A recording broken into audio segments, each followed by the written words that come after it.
thank you for coming to the Alamosa City Council meeting. And with that, I will call this meeting to order.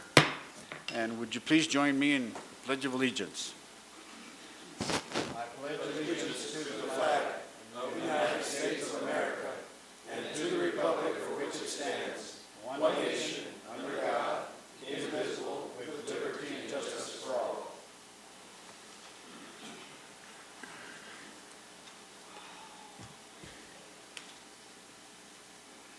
Thank you. Roll call. Please.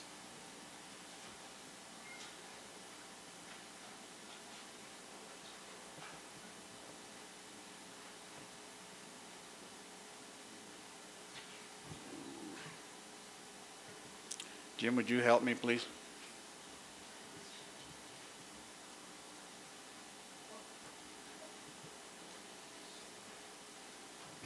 I'm having trouble with this again.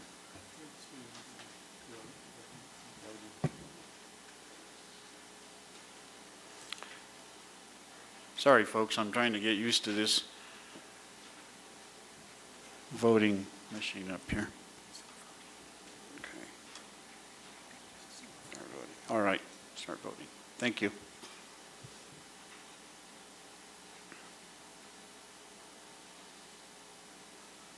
Holly? All councilors present and a quorum has been declared.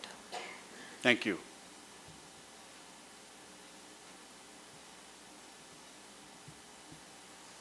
Next item on the agenda is the agenda approval. Holly, are there any changes to the agenda? No. I'll entertain a motion. Mayor, if there's not any, I'll make the motion to approve the agenda as presented. I'll second. Discussion? Start voting, please.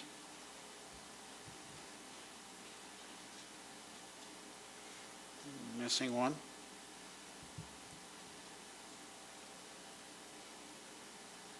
Holly? The motion carried unanimously.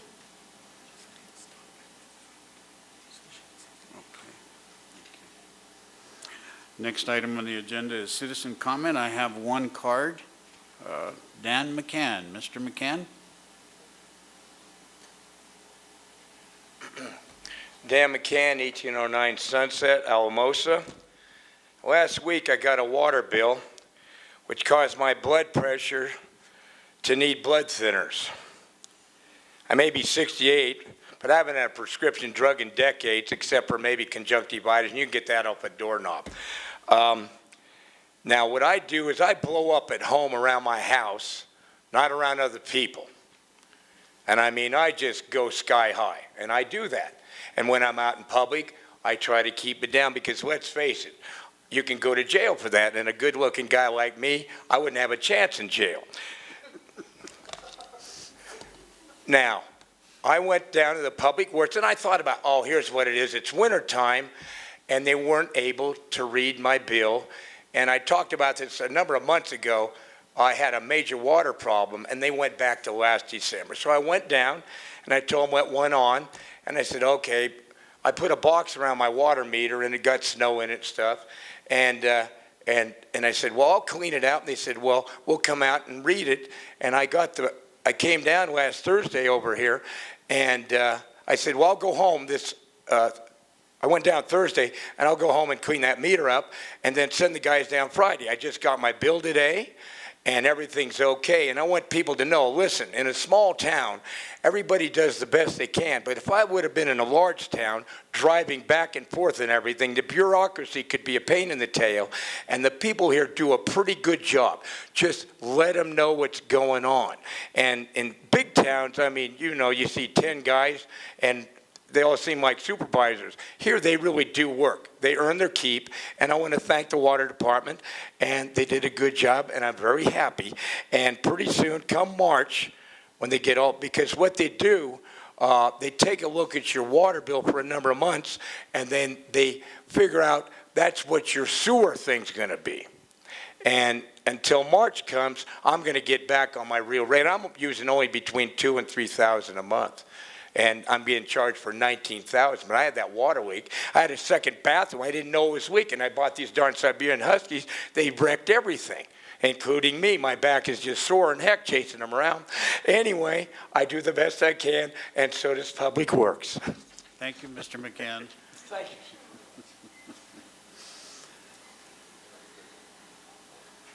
Next item on the agenda is consent calendar A, which includes the receiving the, I think we have a ceremonial item I'm first. sorry, That's yes. okay, just wanted to jump in. Okay, thank you for straightening me out there. I'm moving right along here. We have a ceremonial item. Chief?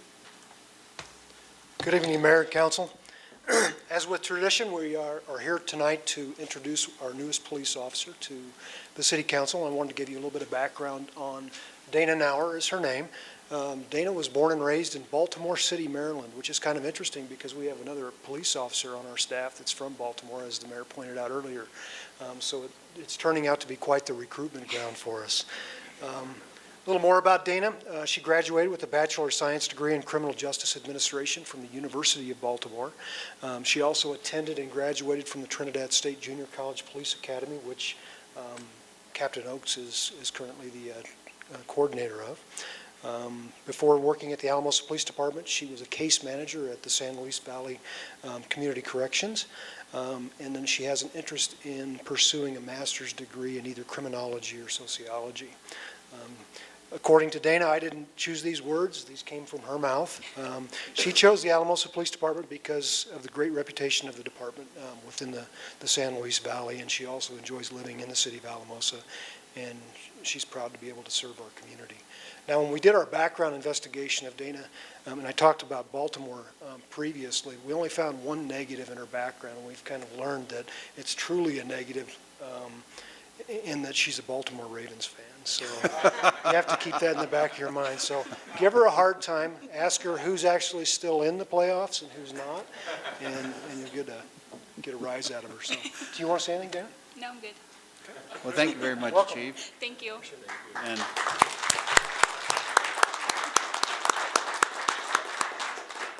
Dana, we welcome you to Alamosa, and I really kind of wanted to ask you if you had family, or so share something a little bit with us, please.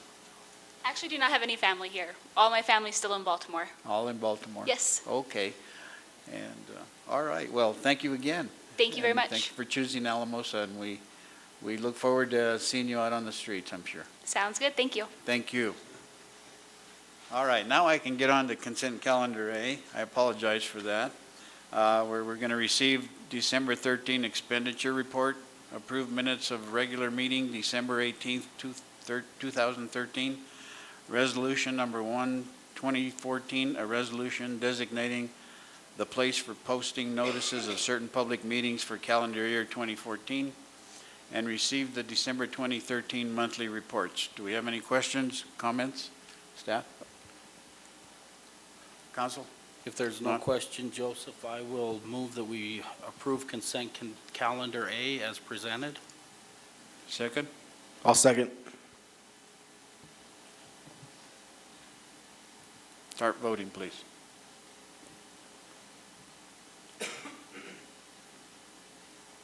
Holly? The motion carried unanimously. Next item is regular business, and we have a presentation from outside agencies. Mr. Matt Abbey is here for a railroad update. Thank you for being here, Matt. We appreciate your presence. You bet. Mayor, Council, thanks for having me. I appreciate it. I have notes for City Council meeting. I'm quite a bit funnier when I ad lib, but my thoughts are more organized when I write them down. So, anyway, 4 parts. An update of this last year. We had a pretty ugly year financially. Most people in the community are aware of that. The tide has turned on that, and we're digging out now, which is good news. One of the new additions to the fleet is that very, very sexy number up there on the screen. Thanks, Heather. That's railroader porn. 9925 came to town last week. She's an E unit out of the late 40s, and will be taking up service on the excursion train this summer. She's currently down in the locomotive shop getting prepped for the season, And it's up there because I figured I had to have a picture instead of just a bunch of words. Makes for better presentation. We had about 15,000 riders this last summer. A little over 11,000 of those were visitors to Alamosa from outside the area. I was asked what the impact was in passing here recently of the railroad and people coming into town. So as a point of reference, that's helpful. A little over 11,000 that we were able to point to that were visitors from outside the valley that came and rode the train. We had a very successful Christmas train again this year also. Improvement last 4 consecutive years, both in the service and in the show on board and in the performance of the train. This year's Christmas train was called Train to Christmas Town, based on the book by Peggy Ellis, and it was really well received. I went and had a good time on it. And the kids did too, and my wife even enjoyed it a little bit, and she has to ride a lot of trains, so that's saying something.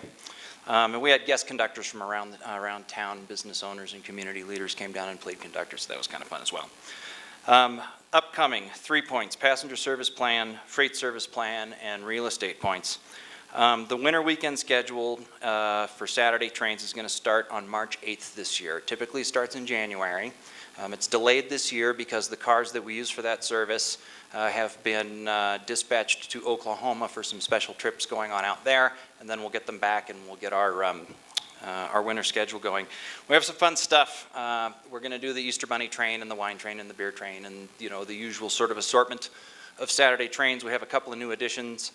One we haven't named yet, but I'm referring to as Sheriff Woody's Wild West Poker Train, and that'll be a train and we're going to play poker on it.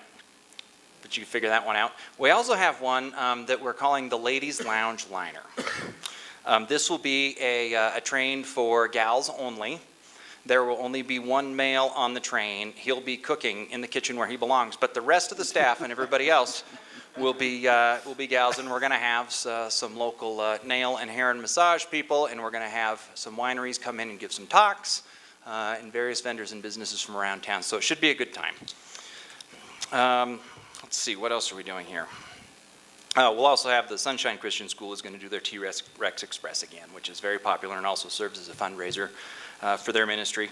Let's see here. We're going to have a daily this summer first-class excursion service to Levita, currently scheduled 7 days a week. Dome car, club car, open air car, with an upgraded menu, pesto salmon, scallops, that sort of thing. I told the food and beverage department that the lowliest item I wanted on the menu was the best hamburger you ever had, and go from there. Saturday and Sunday concert series returns this year. As some of you know, we had an upgraded lineup last year. Susie Bogus came, did a fantastic job. Ricky Skaggs was out. Some of the usual suspects. Murphy will be back.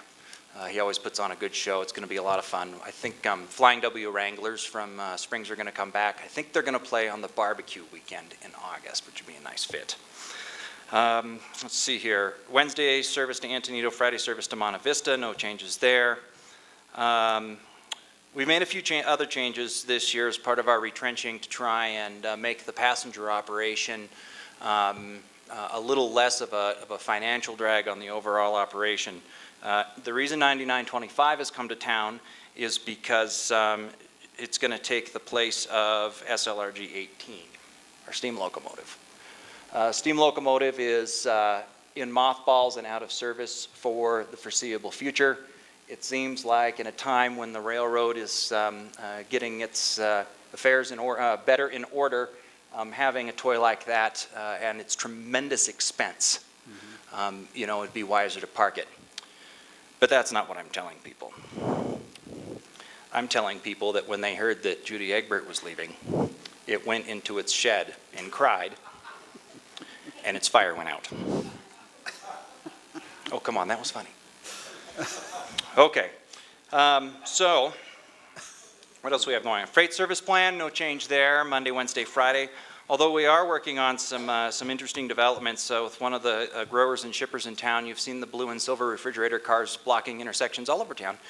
And we're working on East Coast destinations with the shipper using our refrigerator cars for Shonemans, Mountain Kings, Milkins, Buds. So that's good for the valley, it's good for the railroad, and it's good for the people on the East Coast because San Luis Valley potatoes make you smarter. Real estate, I mentioned the freight service plan. There's an interesting relationship between real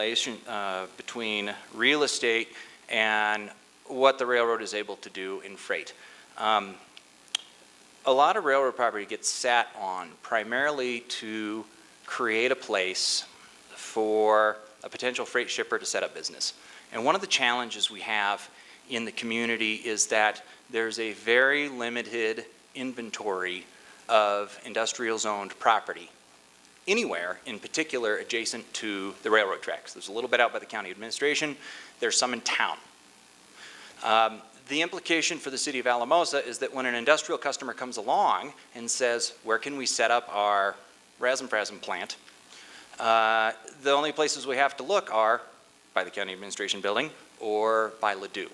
So this isn't a huge, emergency hot button item, but it wouldn't be a bad idea for the council to at least kind of bear that in mind. And if you see opportunities come along, or if there's discussion about zoning, bear that in mind, because there's a relationship between that kind of zoning and what freight development we can cause to happen, and where. Where, of course, is important. We're continuing to move, slowly, but continuing to move towards a plan or a concept for redevelopment of the strip on 6th between Ross and State. Randy Wright over at Economic Development has some license to try and market that property. The city also has been made aware that, administration's been made aware that that property is there, and we'd like to see something done with it. There's been, water cooler and Milagros around the table talk about the railroad wanting to build a hotel there. The railroad doesn't want to build a hotel there. We're not in the hotel business. What the railroad wants to see happen is nice, clean, thoughtful development of that property to cause the traffic that's coming through town to want to stop. That could take the form of a hotel, it could take the form of a Ross, it could take the form of small retail, I don't really care. But as you know, when you come in from the East Alamosa across the bridge, Alamosa has a pretty obvious beginning to it. You cross the bridge, there's the river, there's the locomotive, there's the new city hall and the park, and you turn onto Main Street, ta-da, you're here.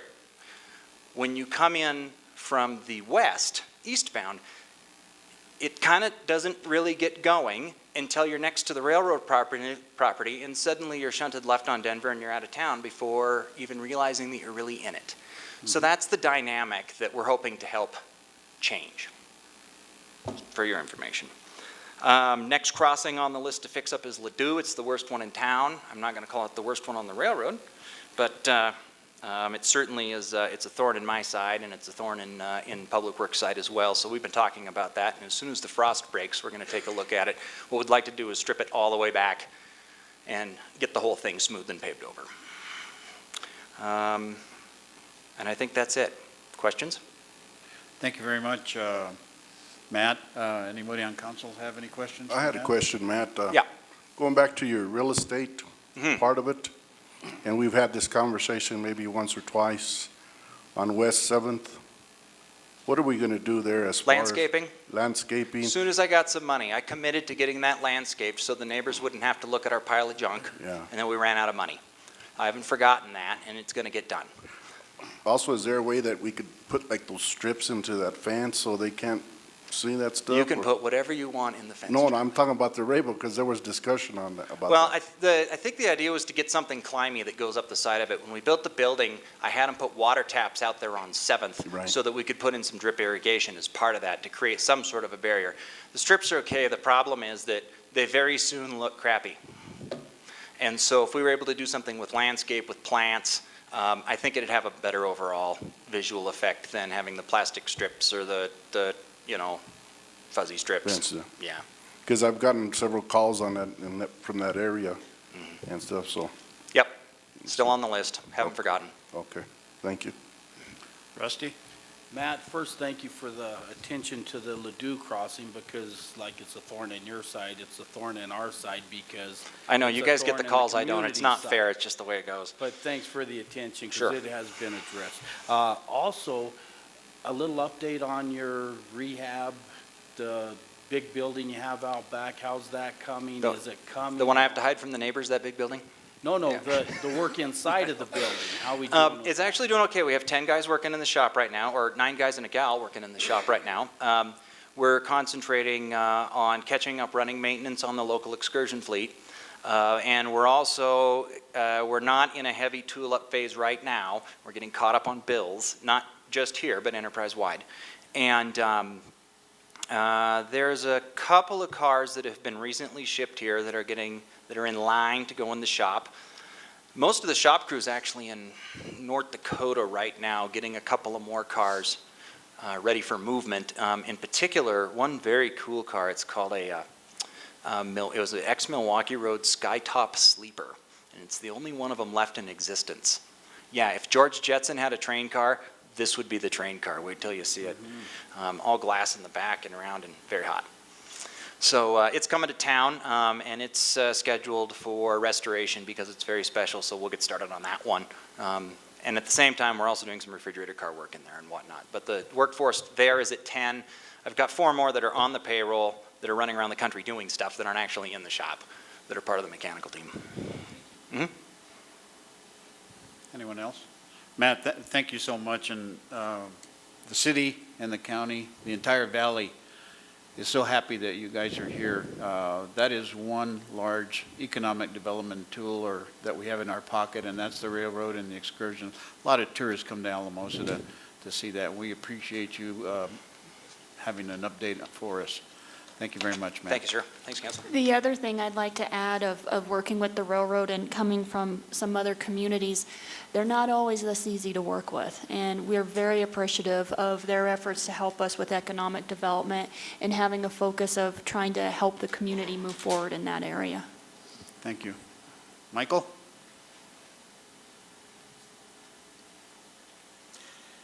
Next item on the agenda is business route forward by city staff, Public Works, final plat, SCLR LLC.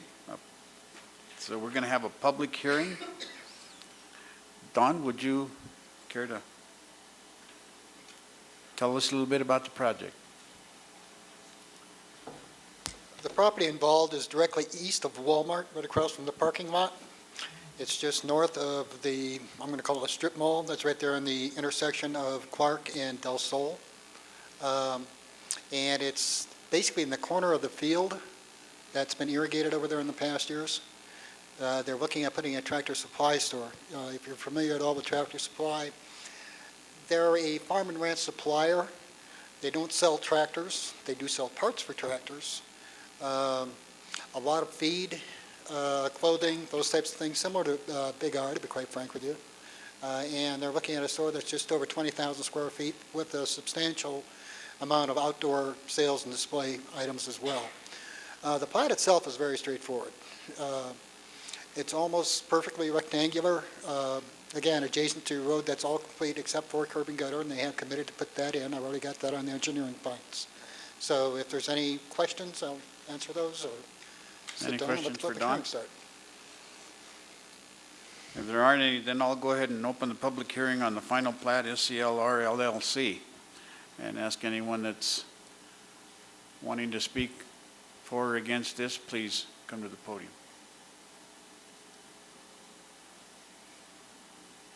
Seeing none, I'll close the public hearing and bring it to council. Mayor, Yes. if there's no further question, did you have a question, Greg? or- I've got one question ahead. for Don. I'm sorry I let you sit down. Is this going to be a catch basin for the drainage, or what are you planning for sewer, water, storm drain? The sewer and water lines are already in Del Sol. It'll be their responsibility to tap those lines to bring them to the store, of course, but that's just a typical tapping process. The storm drainage will be going to the north, not to the Walmart pond, but to the ditch that's north of the Walmart pond that carries it up and eventually ends up over there by the high school. Okay, thank you. Thank you, Don. Okay, Mayor, if there's no further questions, I'll make the motion, we pass resolution number 2, 2014. I'll second that. All right. We have a Motion to pass resolution number 2, 2014, a resolution approving the subdivision of Carroll Properties, addition number 1, located in the northeast quarter of Section 5, Township 37 North, Range 10 East, New Mexico, Prime Meridian, City of Alamosa, Alamosa County, Colorado.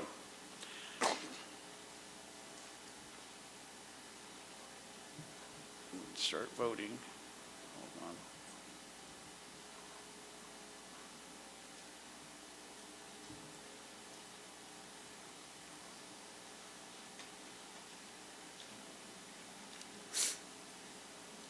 I need one. I'm one short. Holly? The motion carried unanimously. Thank you, Council. Item B is accepting the Planning Commission's recommendation to approve permitted use by special review to allow a retail establishment exceeding 25,000 square feet in a commercial business zone. All retail establishments that are larger than 25,000 square feet do have to go through the permitted use process. The store itself in this particular case is only 21,007, I believe it was, or 21,700. So it's under that 25, but they're also going to have a fairly significant amount of permanent display outside of the store. That being the case, we thought it was appropriate to bring this forward as a permitted use item. One of the biggest requirements on large retail is a landscaping plan. We have talked to them. They have presented a landscaping plan that meets those requirements, and they will be working with the Alamosa Tree Board in looking at the various plants. Maryland's got 2 excellent sites out there for both trees and other plants that are successful in this area. And you can't take what somebody from Boulder tells you for granted here. It just doesn't work. But we've got a lot of local expertise, and the company is very willing to work with them. Obviously, they don't want to plant something that's not going to survive because they're responsible for maintaining it after they plant it. Again, you can see on your display what the store, generally speaking, will look like. If anybody has any questions, again, I'll be more than happy to try to answer those. Any questions of Don, Council? I had one Charlie? there. Don, on this permitted use, when they do plans like that, how much time do they have to complete those plans, like When you have new development, generally speaking, the entire project has to be completed before they can get a certificate of occupancy. That means before they can open for business. In this particular case, they've already agreed to that. That is, their plantings will be done before they get their CO issued. so like the landscaping plan and all that's supposed to get done before they get the All of occupancy? that will have to be done before they can get a CO. We might give them a temporary CO, say if they finish the store in February or something. We'd give them a temporary CO until probably the 1st of June or whatever is reasonable to do plantings. That won't be the case here. They plan on starting in March and probably opening in that August, September timeframe. So there's no reason why we should have to go with an extension. Okay, thank you, Don. Rusty? Not a question, Don, just a comment. Thanks for including the tree board in Maryland. It sure makes things easier when we have that along with it, you know, dealing with the tree board. But she's a very good resource for this sort of thing, and thank you for including her. Thank you, Don. Council, we'll entertain a motion.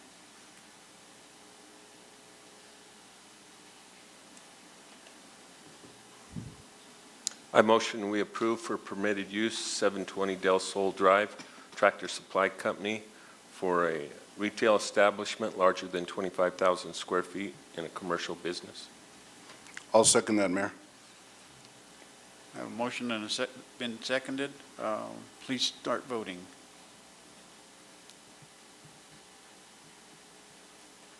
Holly? The motion carried unanimously. Thank you, Council. Next on the agenda is a first reading on ordinance number 1, 2014, an ordinance creating Special Improvement District 14-1, covering portions of Carroll Addition number 2 with frontage on Briarwood Drive, Cottonwood Court, and Douglas Drive north of Leroy Street, and ordering the improvements to be constructed and installed as provided herein. Thank you, Don. SIDs are something we haven't had a lot of experience with in the last, really, almost 40 years. They were fairly common in the 70s and 80s. Really haven't done, well, we only did one significant SID since 1980, and that was when we improved southeast Alamosa with pavement, curb gutter, storm drainage. This particular area, I think we've talked about enough. The SID process itself is a multi-step process.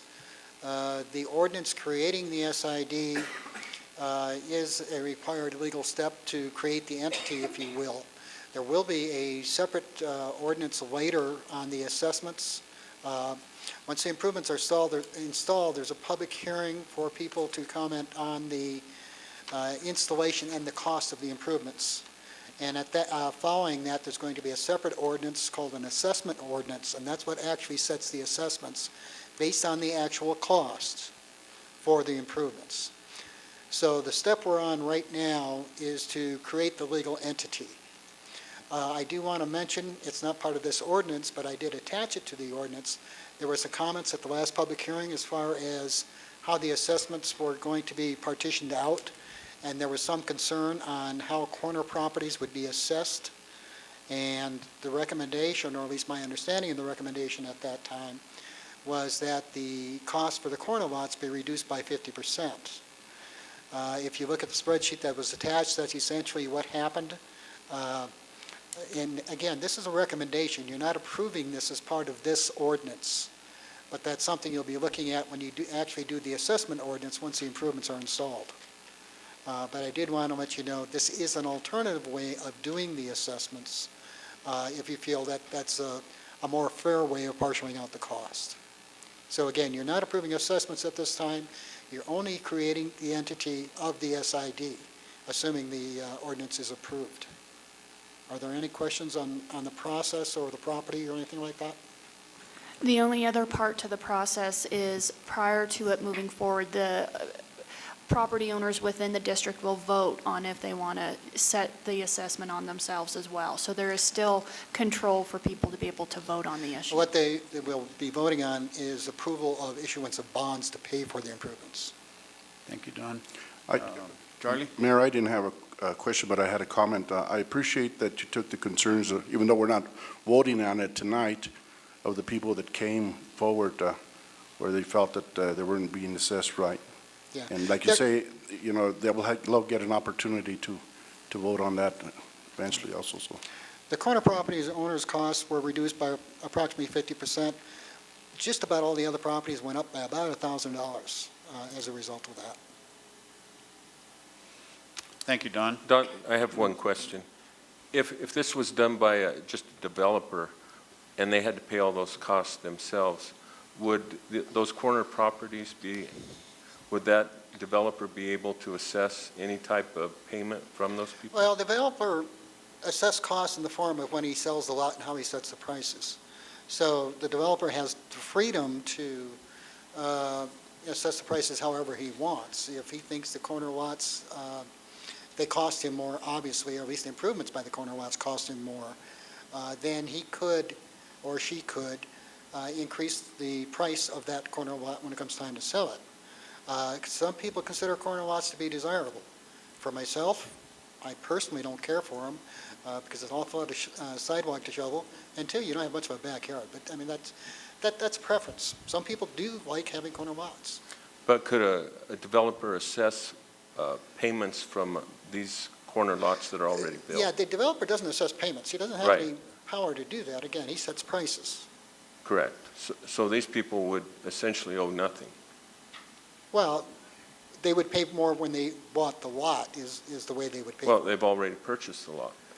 Well, in that case, they're going to have to pay for development one way or another because they bought an undeveloped lot, which is not worth as much as a developed lot. No, I'm speaking of these two corner lots that already have residents on them. But they bought a lot that had an undeveloped frontage. Correct. The side of their lot is undeveloped. Right.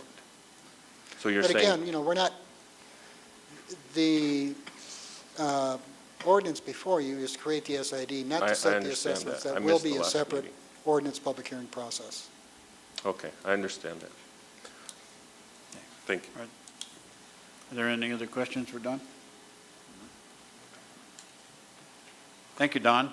Oh, Charlie? Well, no, if there's no other questions, Mayor, since this is just a first reading, I'll make the motion we pass on first reading ordinance number 1, 2014, and set it for a public hearing on, I believe it's the 15th of February at 7 o'clock or so thereafter. 19th? 19th, I'm sorry. Okay. Do I have a second? I'll second. We have a motion and a second.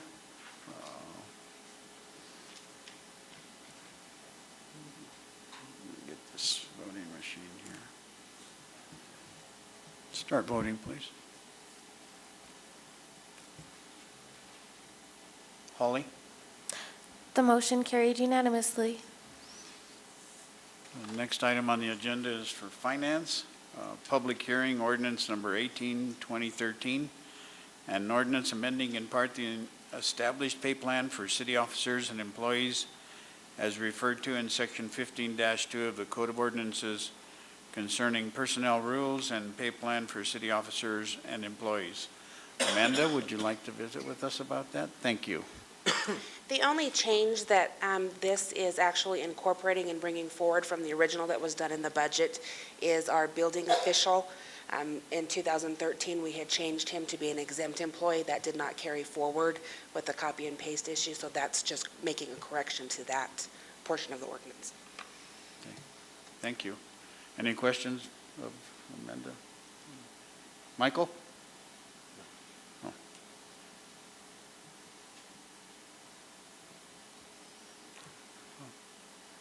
I'll entertain a motion, Council. Oh, sorry. I'll open the public hearing on ordinance number 18, 2013. Anyone wishing to speak for or against ordinance number 18, 2013, please come up.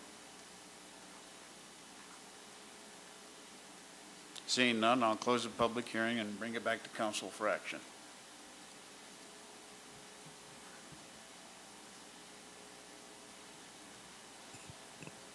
Rusty? If there's no questions, I move that we approve ordinance 18, 2013, establishing an employee pay plan, effective date of January 1st, 2014.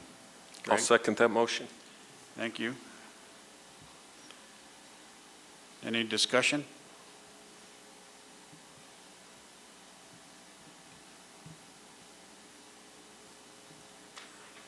Start voting, please.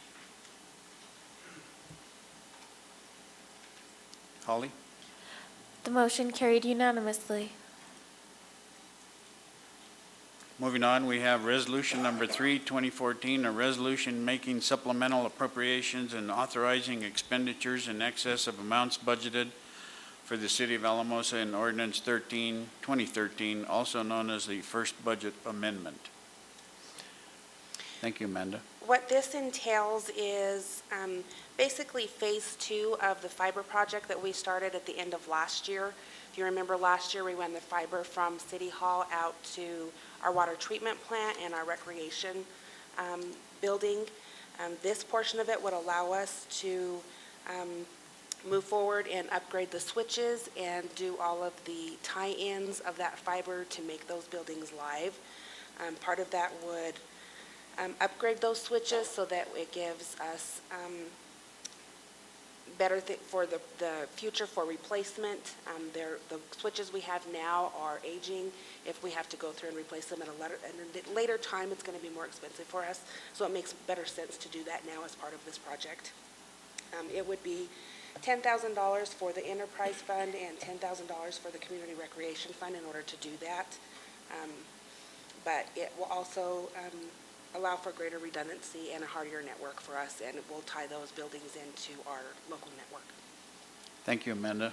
Council, you have any questions of Amanda? Not all entertain. I also want to clarify that sometime into the future, we may have a Phase 3, but it's not necessarily deemed a priority right now. This is making the buildings to where it's our private network, so our employees will be able to access it. It would be some additional cost if we wanted to make it to where it was a public Wi-Fi that was available on the network out in those locations. We didn't deem that as high of a priority right now, and since it is requiring a budget adjustment, we wanted to keep it to the high priority. So in the future, if we ever want to expand that for especially the recreation center, just, what future consideration may want to be given to that, but it wasn't deemed a priority at this point in time. Thank you, Heather. I guess I got a comment, Mayor. Yes. I just want to thank the IT people that have done all this hard work, and I think it came at an opportunity where we saved money on this too. I mean, going through this route, so that, stuff like this, when it comes up and we're able to take advantage of it, it's a great thing, so thank you. Absolutely. Thank you, Jim and Heather, for working on this. We can start voting? A motion. Okay. I'll make the motion, we approve Resolution Number 3, 2014, amending Ordinance 13, 2013 for the 2014 budget. Thank you. I'll second. Have a motion and a second. We can start voting.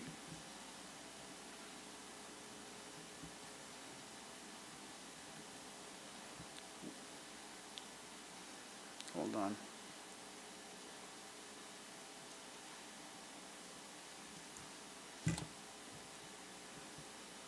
Start voting.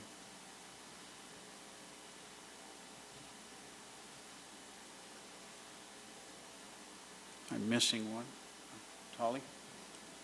The motion carried unanimously. Thank you. Next item on the list is City Clerk Municipal Court. And tonight we're going to make appointment to fill the at-large vacancy. This has been ongoing since the election, and council has been working diligently, interviewing a great number of candidates, and so the time has come.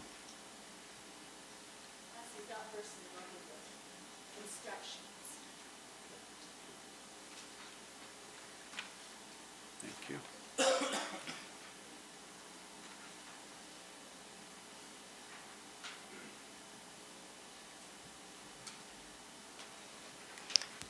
We talked a little bit about the process immediately after your work session last week, but I thought I'd explain it a little bit for the benefit of the people who are watching here. So the suggestion that we're going to follow is you have a list of all of your applicants for this seat. If you would rank each of them with 1 being the highest down through 8 being the lowest, what I have is a spreadsheet that will tally that up, add all of your numbers in. That's a weighted vote so that you're able to see not just one selection from each of you, but the collective thought process in total. So what you've asked me to do from there is take the top 3, report those back to you, and then let you do a similar ballot for the top 3.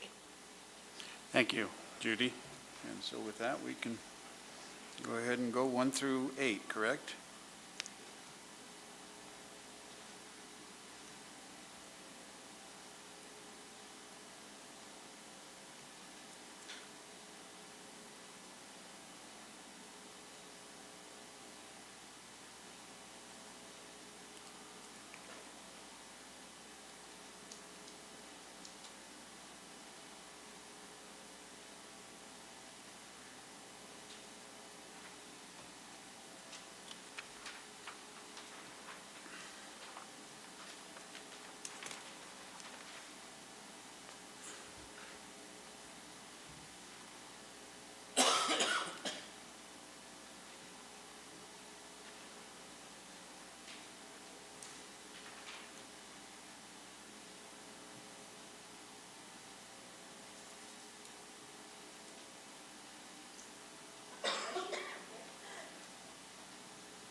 I'm going to ask Heinz to come be my assistant, my election judge. So I don't have to read and type at the same time. So I am putting on.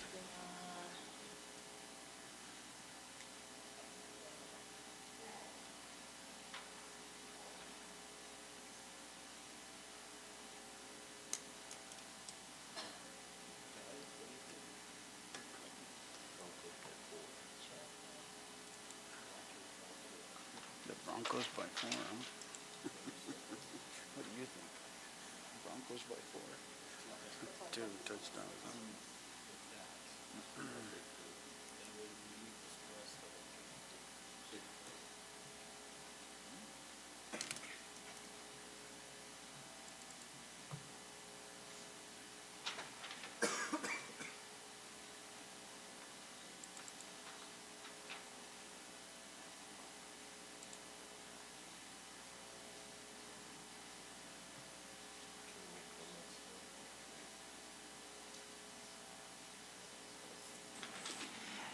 Does anyone Mayor, on council want to make comments, or? Okay, Greg? I'd just like to thank everyone that did apply for counselor at large. It was a tough decision. We had very well educated candidates that it made it for a tough decision. I wish we could hire more than 2, so we can only appoint 1, and that made it a difficult position. So this is only for a 2-year appointment, so please keep that in mind. And if you are not appointed, please feel free to run in 2 years. Thank you. Anyone else? Yeah, Joseph, just echo what Greg said, that very good interview process, and I don't think we could select a bad candidate. Every candidate had unique qualifications, and it just reflects our community, the interest in our government, our local government, and it was exciting to have that many qualified candidates. It makes for a difficult decision for counselors, but thanks for your applications. Charlie? I'll make a comment also. Yeah, I agree with what Greg and Rusty says, and there is 3 positions coming up in 2 years, so keep that in mind. So. Thank you, Charlie. Michael? I also want to thank everybody. It has been a tough decision. You're all great people. Thank you for considering being on the council. Thank you, Michael. And there's not much that I can say over and above that, but I also was flattered by so many people that were interested in filling my position in the at-large arena. Great candidates, and we thank you for participating in the entire process. Many of you are here tonight, and we appreciate you being here. Thank you for that. Okay, you now have a ballot before you with 3 blank names to fill in. And the reason you don't know those names yet is because we just now came to those numbers. If you would write in the names of Ty Coleman, Donna Weehee, and Marcia Tuggle, those are the 3 that you'll be voting for your final.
The most preferred candidate is Ty Coleman. You may either take action or debate it or discuss it further. Council, what are your wishes at this point in time? Would you like to discuss it?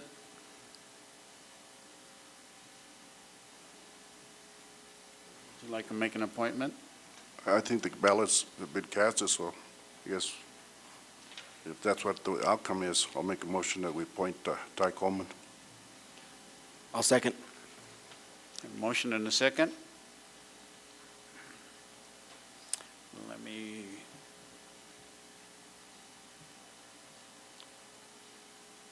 start voting, please.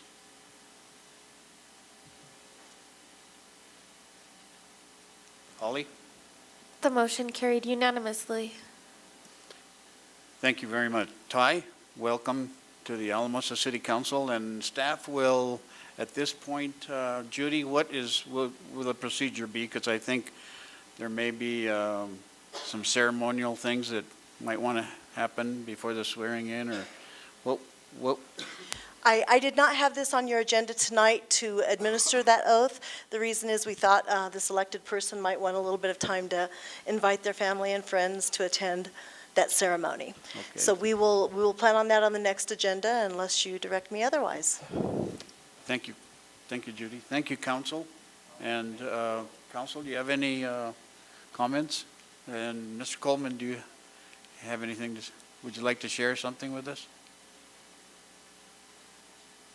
I would just like to thank each one of you for giving me the opportunity to do something that I'm really looking forward to, and that is to be a servant for the residents here in Alamosa, and also to be able to support the city's staff and to join this well-established team. I can assure you that I will contribute to being a part of the city's vision of enhancing the quality of life for the residents, the business owners, as well as for the visitors who come to our great city. But I just want to thank you again for giving me this opportunity, and I want to thank the community who encouraged me to fill out the application to apply for this position. So thank you so very much, and I'm really looking forward to the opportunity to serve. Thank you. Thank you, Ty.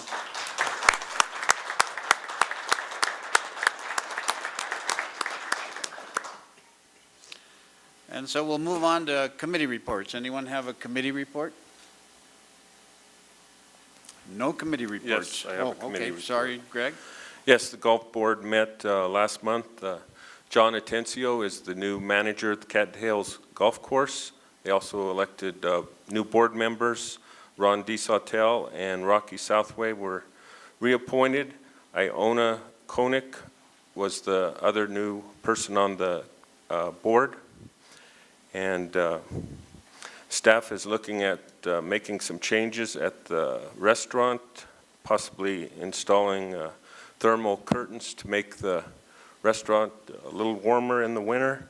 And the new HVAC will be installed within the next 2 months. So looking forward to that. Thank you. Thank you, Greg. Anyone else? Charlie? I didn't have a committee report, Mayor, but is it in February or the following months you'll be making appointments to different committees? Or how does that work? Staff is working on that, so we will be doing that as well. The boards and committees will have appointments made for that. Anything else? I think when we discussed it, we wanted to find out who was going to fill out the vacancy and then address who would be on the different committees. And then I believe Judy has a little bit of an update on some other items under staff report as well. Right. Are there any other committee reports or any? We'll go on to staff announcements. Judy? Heather? Either one? Yeah. Are you doing the short one first? Okay, you can do the short one first.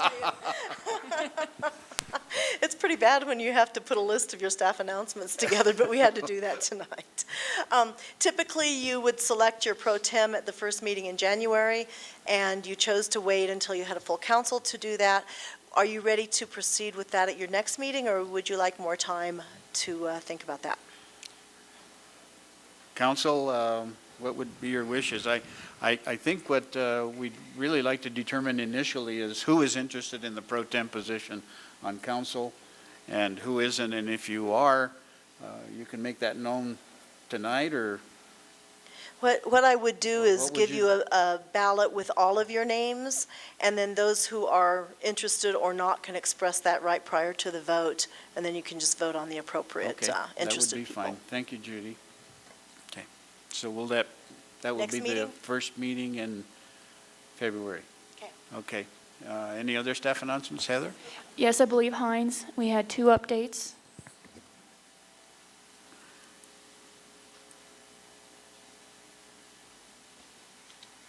Yes, just a couple updates, all ice-related.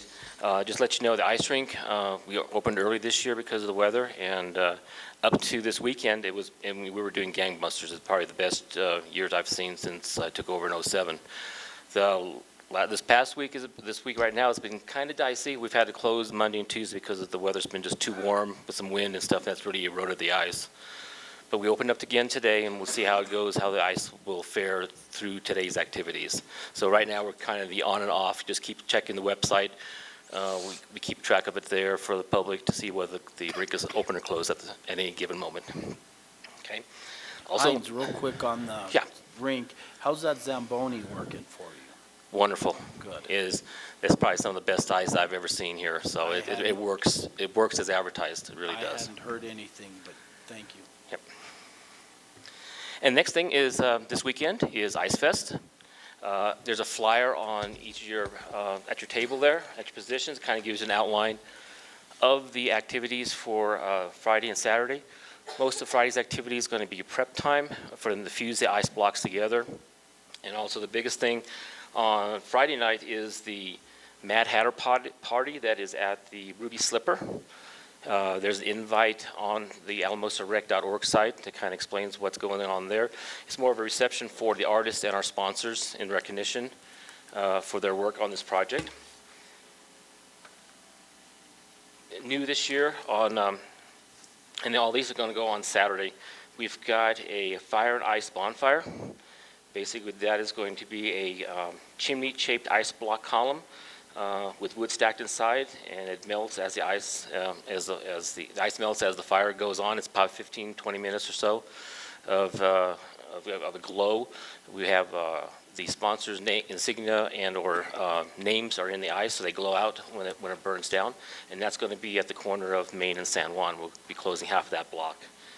And that's going to, the setup for that's going to start on Friday morning. That's one of the first things they'll be doing. Also this year we have a scavenger hunt. There's about 25 or so businesses that are part of helping sponsor or providing discounts to their businesses during the week. There's probably a third of that are actually in the scavenger hunt themselves. And the winners for that, for getting stamps, passports, and getting stamps in the passport, we're getting chamber cash that are good at those participating businesses later on in the year. Also, we're doing a kids costume contest. The mayor has graciously become one of the judges for that, and that's thank you. Also, we have our typical 5K run and also the fall snowman building contest. Saturday night, SLB Brewery and Club 17 are bringing in live bands at both places, so you have a choice of your music for that evening. And that pretty much covers it. It's going to be a great day. It looks like the weather's going to be warmer than usual from the looks of it, so there should be a nice crowd to come out and enjoy the festivities. Heinz, it sounds like Parks and Rec has really been busy. Yes, we have. And that's wonderful. I'd encourage everybody in the community to come out and participate in this Ice Fest, the 2014 Ice Fest. Alamosa in Wonderland, sounds great. Yes. And just a reminder, it's our 5th annual. We're already on our 5th one. Wow, that's wonderful. Any comments or questions for Heinz? Thank you, Heinz. Dawn, I believe we had a quick update.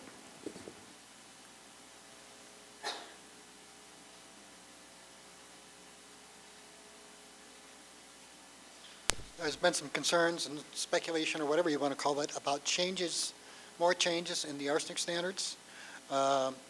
It is a possibility. It is certainly not a foregone conclusion yet. And actually, there's two different standards that are being involved. One deals with the drinking water, one with wastewater. As many of you were here and aware, in 2000, actually it was finalized in 2002, the arsenic standard for drinking water dropped from 50 parts per billion down to 10 parts per billion. There is and was discussion at that time what was the appropriate level to drop it down to. The World Health Organization at that time was saying 5 was a more appropriate number. When you looked at cost-benefit analysis and what could actually be accomplished with the state-of-the-art back then, they did chose to go with 10.